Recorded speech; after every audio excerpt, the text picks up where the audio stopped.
Hello friends, आज की हमारी ये वीडियो अध्याय 2 की पार्ट 5 वीडियो है। मतलब कि अभी तक हमने इस वीडियो से पहले 4 पार्ट की वीडियो को देख लिया है, जिसमें हमने ये सीखा कि सिंगल डोर चाहे डबल डोर किसी भी तरीके का फ्रिज हो, उसमें आप गैस को किस तरीके से चार्ज करेंगे, गैस चार्ज करते समय कौन कौन सी क्रियाएं करनी पड़ती है। अभी तक जिन्होंने भी उन सभी वीडियो को नहीं देखा है, उन सभी लोगों से रिक्वेस्ट है कि आप पहले उन वीडियो को भी जा करके जरूर देख लीजिएगा। उन सभी वीडियो का लिंक आपको इस वीडियो के डिस्क्रिप्शन बॉक्स में मिल जाएगा, जहां से आप क्लिक करके उन सभी वीडियो को भी देख सकते हैं। तो चलिए फ्रेंड्स, आज के इस वीडियो का टॉपिक को प्रारंभ करते हैं। आज के इस वीडियो का टॉपिक है कि एक फ्रिज के अंदर जब हम गैस चार्ज करते हैं तो ऐसी कौन सी स्थिति आती है जिसके वजह से हमें फ्रिज में गैस को चार्ज करना पड़ता है।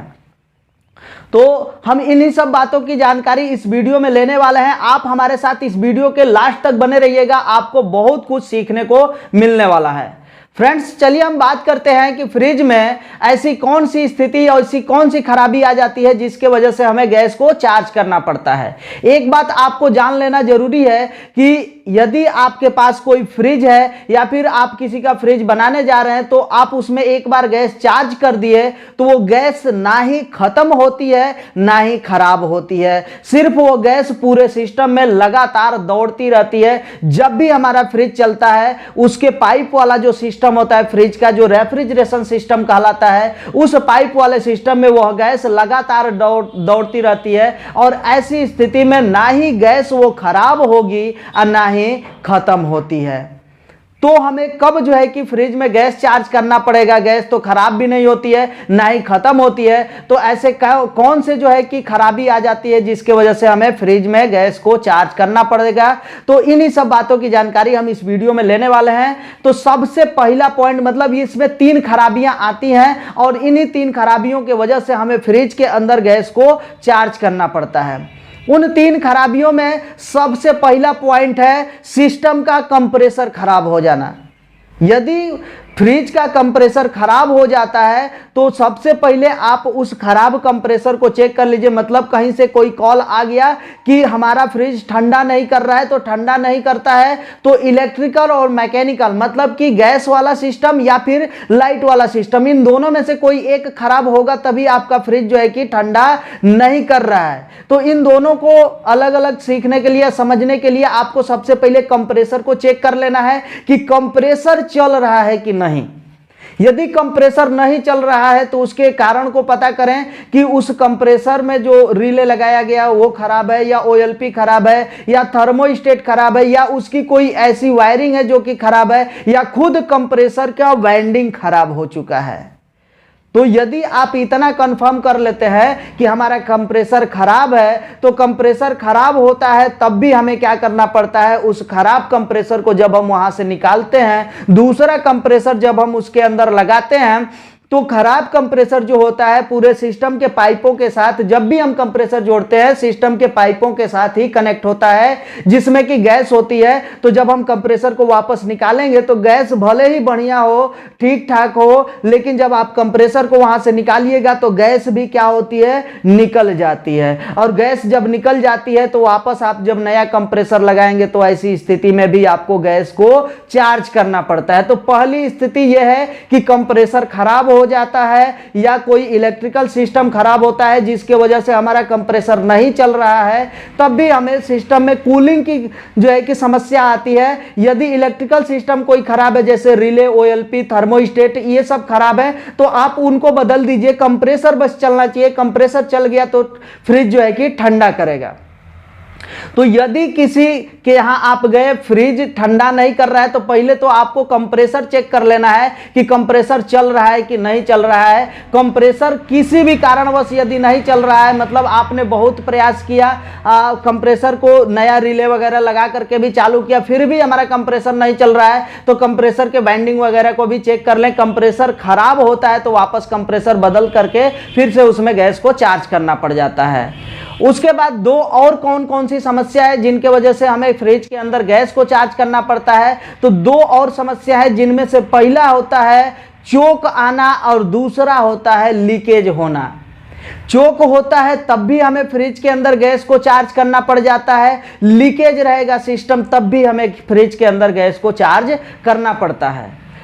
सबसे पहले हम चोक के बारे में बात करते हैं कि चोक होता क्या है। सिस्टम में चोक होने का अर्थ यह है कि जब फ्रिज हमारा चलता है, फ्रिज का कंप्रेसर चलता है, तो फ्रिज का जो रेफ्रिजरेशन सिस्टम है उसके पूरे सिस्टम में गैस क्या होती है, लगातार दौड़ती रहती है। मतलब जब कंप्रेसर चलता है तो कंप्रेसर के डिस्चार्ज से गैस निकलेगी, कंडेंसर में जाती है, कंडेंसर से फिल्टर में, फिल्टर के बाद कैपिलरी, कैपिलरी के बाद एवापोरेटर, एवापोरेटर के बाद एक्यूमुलेटर, उसके बाद सक्शन लाइन से होते हुए वापस कंप्रेसर के अंदर चली आती है। और यह प्रक्रिया लगातार होता रहता है जब तक हमारा कंप्रेसर चलता है तब तक। और ऐसी स्थिति में यदि कंप्रेसर चालू रहते समय जो गैस है जो चल रही होती है किसी कारणवश पाइप के अंदर रुक जाती है। पाइप के अंदर गैस के रुकने का कारण दो ही हो सकता है, मतलब एक ही कारण हो सकता है जिसके वजह से पाइप रुक सकती है। या तो उसमें जो है कि कचरा भर गया या कुछ ऐसा चीज है जो कि पाइप के अंदर भर गया है, गंदगी भर गई है, जिसके वजह से हमारा जो गैस है, जो फ्रिज के अंदर गैस चल रहा होता है, उस कचरे के वजह से, गंदगी के वजह से, तेल के वजह से क्या होता है कि गैस चल नहीं रहा है। तो ऐसी स्थिति को हम कहते हैं कि चोक होना। सिस्टम में यदि पाइप के अंदर कोई गंदगी फंस जाती है और गंदगी के वजह से हमारा जो है कि जो रेफ्रिजरेंट मतलब जो गैस फ्रिज के अंदर है वो दौड़ नहीं पा रहा है, तो उसको हम लोग कहते हैं कि सिस्टम में चोक हो गया है। तो ऐसी स्थिति में हमें क्या करना पड़ता है, फ्रिज का गैस वापस निकालना पड़ता है। भले ही सब कुछ ठीक है लेकिन फ्रिज चोक हो गया है, मतलब पाइप में कुछ कचरा भर गया है, तो उसको गैस को निकाल करके वापस हम जो है कि चोक होने के बाद एक प्रक्रिया की जाती है। मतलब यदि चोक हो गया है, आप उसमें गैस चार्ज करना चाहते हैं तो पहले फ्लश करना बहुत जरूरी है। तो फ्लश कीजिए। फ्लश करने का मतलब है कि जो पाइपों में गंदगी भर गई है जिसके वजह से गैस नहीं चल रहा था, उस गंदगी को निकालेंगे। फ्लश करने का तरीका आपको इससे पहले के जो वीडियो हमने बनाया है उसमें आपको मिल जाएगा, वहां से आप सीख सकते हैं कि फ्रिज में फ्लश किस तरीके से किया जाता है, जिससे कि फ्रिज के पाइप के अंदर का जो गंदगी होता है वो साफ हो जाता है। तो गंदगी को साफ हो जाने के बाद फिर से वापस सभी सिस्टम को एक दूसरे के साथ जोड़ा जाता है और जोड़ने के बाद वैक्यूम करके फिर से जो है कि गैस को चार्ज किया जाता है। तो एक स्थिति यहां पर भी आती है, चोकिंग के समय भी गैस को चार्ज करना पड़ जाता है। उसके बाद अगला और आखिरी जो है जो कि लीकेज होता है। लीकेज के बाद भी हमें गैस को चार्ज करना पड़ता है। लीकेज का मतलब सीधा सीधा यह है कि जितनी भी पाइपें सिस्टम लगाई गई हैं फ्रिज के अंदर, जैसे कंडेंसर हो गया, एवापोरेटर हो गया, या सक्शन लाइन हो गया, डिस्चार्ज लाइन हो गया, ये सब जो है कि पाइप है और इन पाइपों में कहीं से लीक हो जाता है, सुराख हो जाता है, जिसके वजह से उसके अंदर का जो गैस है उस छेद से बाहर निकल जाता है। तो जब रेफ्रिजरेंट सिस्टम से बाहर निकल जाता है तो फ्रिज का कंप्रेसर कितना भी चल रहे उसमें रेफ्रिजरेंट है या नहीं है, तो हमारा जो फ्रिज है वो ठंडा नहीं करेगा। तो ऐसी स्थिति में हमें करना क्या होता है कि गैस तो अब नहीं है, उसके बाद हमें उसमें गैस को चार्ज करना है। गैस को चार्ज करने से पहले यदि लीकेज के वजह से हम गैस को चार्ज कर रहे हैं तो क्या करना पड़ेगा, लीकेज को पहले ठीक करना पड़ेगा, फिर लीकेज चेक करना पड़ेगा, उसके बाद फिर से वैक्यूम करना पड़ेगा और फिर वापस उसमें गैस को चार्ज करना पड़ेगा। तो आपको अब तक ये पता चल पाया है कि 3 स्थितियां वो कौन कौन सी है जिनके वजह से हमें फ्रिज के अंदर गैस को चार्ज करने की आवश्यकता पड़ती है। तो एक बार फिर से हम एक एक करके समझ लेते हैं। कंप्रेसर खराब हो जाएगा तब हमें नया कंप्रेसर बदलेंगे, तब हमें गैस चार्ज करना पड़ता है। चोक की समस्या हो जाती है तब हमें जो है कि फ्रिज में गैस को चार्ज करना पड़ता है। लीकेज की समस्या हो जाती है तब हमें गैस को चार्ज करना पड़ता है। तो फ्रेंड्स, हमें उम्मीद है कि आपको ये सभी बातें समझ में आई होगी। यदि कुछ ना समझ में आया हो तो आप हमारे इस वीडियो के नीचे कमेंट में पूछ सकते हैं, आपको रिप्लाई दिया जाएगा। चलिए फ्रेंड्स, एक बात और इसी वीडियो में हम लोग सीखते हैं कि हमें ये कैसे पता चले कि चोक के वजह से, जैसे कंप्रेसर खराब होता है तो हम बाहर से ही कंफर्म कर लेंगे, कंप्रेसर को चेक कर लेंगे कि नहीं हमारा जो कंप्रेसर है वो ठीक है या खराब है, उसको डायरेक्ट चालू कर लीजिए, रिले नया बदल लीजिए या उसके कंटिन्यूटी वगैरह चेक कर लीजिए। इससे आप कंफर्म कर पाएंगे कि हमारा कंप्रेसर सही है या खराब है। लेकिन जो गैस हम चार्ज करेंगे, कंप्रेसर के अतिरिक्त जो दो खराबियां हैं जिनके वजह से हमें गैस चार्ज करना पड़ रहा है, चोक और लीकेज, इन दोनों में से कैसे हमें पता करना पड़ेगा, मतलब हमें कैसे पता चलेगा कि उसमें चोक के वजह से हम गैस को चार्ज कर रहे हैं या लीकेज के वजह से गैस को चार्ज कर रहे हैं। तो ये भी एक पॉइंट है जिसको आप इसी वीडियो में सीख लीजिए।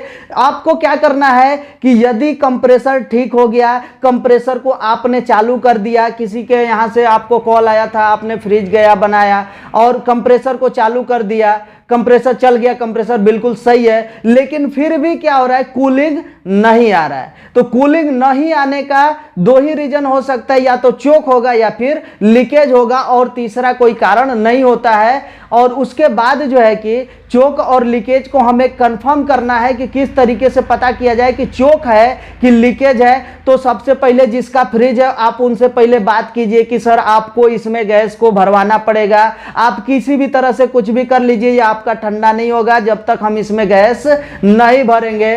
तो गैस भरना है, इसका मतलब जो कंप्रेसर का जो चार्जिंग पाइप है उसी के द्वारा गैस को भरा जाता है। तो गैस भरने से पहले उसको काटा जाएगा, याद रखिएगा फ्रेंड्स, काटा जाएगा कंप्रेसर का जो चार्जिंग पाइप है। यदि आप उस कंप्रेसर के चार्जिंग पाइप को काटते हैं और काटने के बाद यदि उसमें से गैस निकला, ध्यान दीजिएगा, समझिएगा, कंप्रेसर का जो चार्जिंग पाइप है जब आपने काटा उसमें से गैस निकला, तो इसका मतलब क्या है कि उस कंप्रेसर या पूरे सिस्टम में गैस तो था लेकिन गैस चल नहीं रहा था। तो इसका मतलब क्या है कि गैस था, चल नहीं रहा था, तो इसका मतलब यही है कि उसमें चोक था। चोक मतलब गंदगी फंसी हुई थी जिसके वजह से गैस तो है लेकिन चल नहीं पा रही है। तो एक स्थिति यहां पर आपको कंफर्म हो गया कि नहीं चोक था। यदि आपने चार्जिंग पाइप को काटा, जैसे गैस चार्ज करना है, चार्जिंग पाइप को काटा और चार्जिंग पाइप को काटने के बाद उसमें से गैस नहीं निकलेगा। दो स्थिति हो सकती है, चार्जिंग पाइप को काटेंगे तो या तो गैस निकलेगा चाहे नहीं निकलेगा। यदि गैस निकल गया तो समझिए कि चोक है, और नहीं निकला तो लीकेज है। यहां से आपको कंफर्म हो जाएगा कि चोक है कि लीकेज है। तो यदि चोक है तो चोक वाला सिस्टम को आप उस तरीके से हल कीजिएगा जैसे हमें उसमें फ्लश करना पड़ेगा। यदि लीकेज है तो लीकेज चेक करने के बाद ही उसमें गैस डालिए। तो आपको जो है कि यहां पर कंफर्म हो जाता है कि चोक है कि लीकेज है। इसके वजह से हम जो है कि उसका हम रिपेयरिंग बहुत बढ़िया तरीके से कर पाएंगे यदि आप इसको समझ पाते हैं तो हमें उम्मीद है कि आपको हमारी आज की ये वीडियो समझ में आई होगी। यदि कुछ ना समझ में आया हो तो आप इस वीडियो के कमेंट में हमें कमेंट कर सकते हैं, अपना सवाल रख सकते हैं। यदि आपका कोई सुझाव है हमारे लिए तो वो भी आप कमेंट में लिख दीजिए, जिससे जो है कि हमें अपने वीडियो को बनाने में और बेहतर और जो है कि सहूलियत मिले। तो चलिए फ्रेंड्स, चलते हैं, मिलते हैं नेक्स्ट वीडियो में नेक्स्ट टॉपिक के साथ। तब तक के लिए जय हिंद, जय भारत।